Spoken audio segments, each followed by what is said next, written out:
না, এটা একদম জুলুমবাজি ছাড়া কিচ্ছু না। এটা ওয়ান নেশন ওয়ান ইলেকশন হয় না, এটা হয় না। এটাই যেরকম বলে না, আমরা আফগানিস্তান দখল করে নেব, বা বাংলাদেশের কিছু পাগল বলছে আমরা লালকেল্লা দখল করব। এগুলো পাগলামির পরিচয়। প্রাইম মিনিস্টার স্তরে এইসব পাগলামি বন্ধ করা উচিত। কারণ আজকে ধরুন একসাথে 4টি ইলেকশন হলো, কালকে সেই মিউনিসিপ্যাল কর্পোরেশনে ডিফেকশন হলো, গভর্নমেন্ট ওখানকার বোর্ড ফল করে গেল। তারা কি 4.5 বছর বসবে?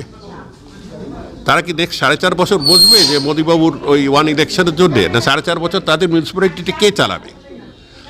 আজকে স্টেট গভর্নমেন্ট যারা একসাথে ওই ওয়ান নেশন ওয়ান ইলেকশনে জিতে বেরিয়ে এলো, তারা খেয়ে করে বা তাদেরকে পয়সা খাইয়ে তাদেরকে ফেলে দেওয়া হলো। 4.5-5 বছর কি তারা ওয়েট করে সেই রাজ্যের লোকেদের? মোদিবাবু একটা কোনো জবাব দিচ্ছেন না। জাস্ট গায়ের জোর করে একটা আইন পাস করার চেষ্টা করছেন কি তার ক্যারিজমার জোরে গ্রামের লোকেরাও তার ছবি দেখে ভোট দেবে। এটা একটা স্টেজে চলে গেছে। আমাদের বয়সে একটু এসব এসে যায়, ও তো আমারই বয়স প্রায়, আমাদের বয়সে একটু মাঝে সাহায্যে চলে আসে। একবার এমএলএ না হয়ে সিএম হয়ে গেল, একবার এমপি না হয়ে পিএম হয়ে গেল।